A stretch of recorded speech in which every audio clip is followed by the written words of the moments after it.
अब ये योगी मोदी शाह तो आजकल के छोटे मोटे शैतान हैं और हमारी नजर अल्लाह फिरौन, यजीद, नमरूद, अबू जाहिल को देखा है। जुम्मा 8 दिन नहीं हुआ, वो जनसूरज पार्टी वाला भी बोल रहा है कि यहाँ ओवैसी क्यों आता है, कभी फर्श पर, कभी उनके दर, कभी दर बदर।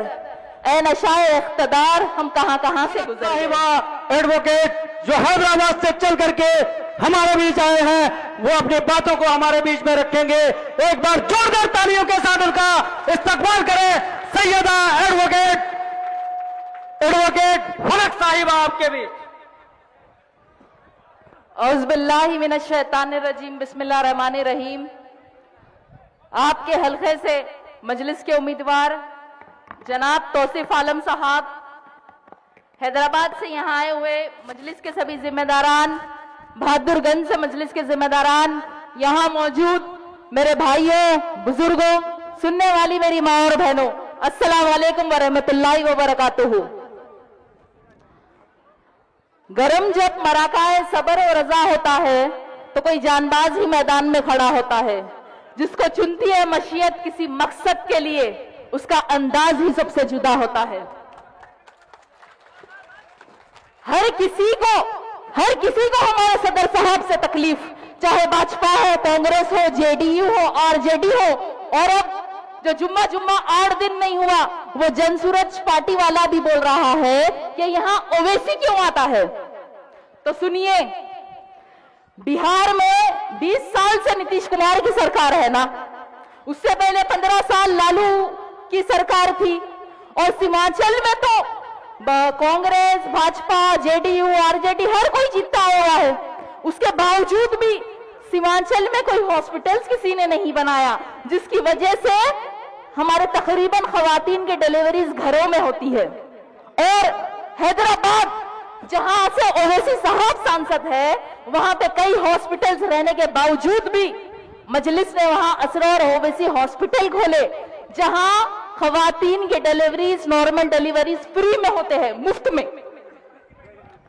और दीगर पार्टीज सीमांचल में इतने सालों से यहाँ पे कोई कॉलेजेस, स्कूल्स, यूनिवर्सिटीज नहीं खोले, जिसकी वजह से हमारे बच्चों को दूसरे शहरों में जाके तालीम हासिल करनी पड़ती है। लेकिन हैदराबाद, जहां से ओवैसी साहब सांसद है, वहां ओवैसी स्कूल्स और कॉलेजेस के जरिए 18,000 बच्चों को मुफ्त में तालीम मिल रही है।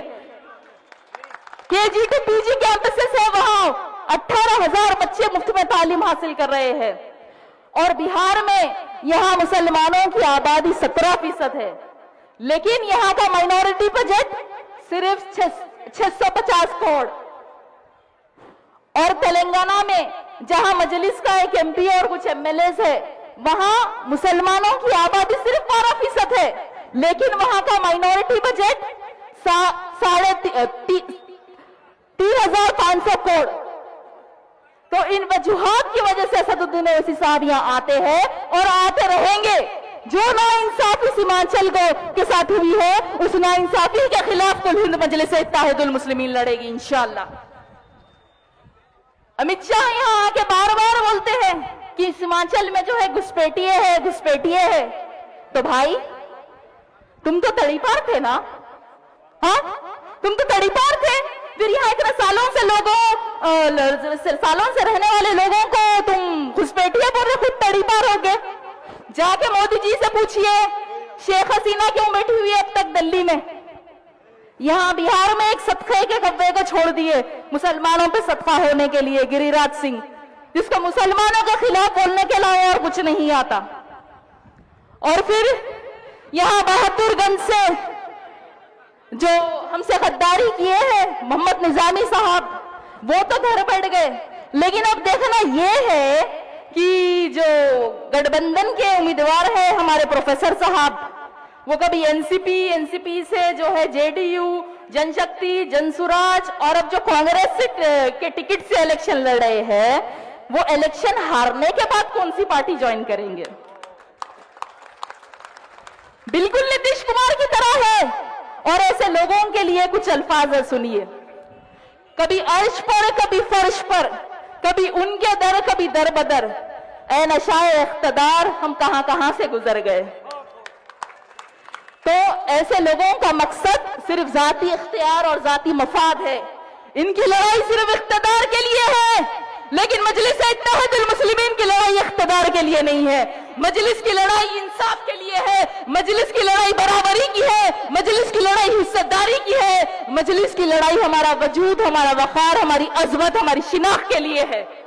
मस्जिदों के तहफ्फुज़ के लिए लड़ाई है। मजलिस की लड़ाई गरीबों, मजलूमों और बेजुबानों की लड़ाई है। मजलिस हक के लिए लड़ रही है, क्योंकि हक मांगने से नहीं मिलता, हक को लड़के ही हासिल किया जाता है। ये वक्त डरने और घबराने का नहीं है, ये वक्त किसी की जी हुजूरी करने का नहीं है, ये वक्त जालिमों से मुकाबला करने का है।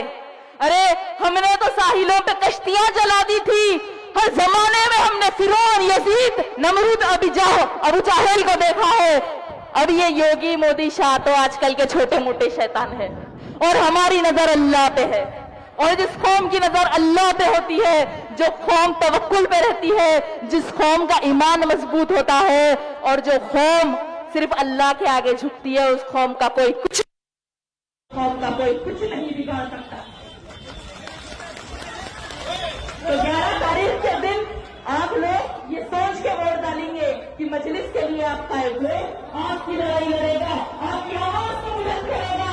11 तारीख के दिन बहादुरगंज की आसमान में सिर्फ पतंग नजर आनी चाहिए, बाकी किसी के लिए भी जगह बचनी नहीं चाहिए। वाखिर उद्दावना अनिल हम्दुलिल्लाहि रब्बिल आलमीन।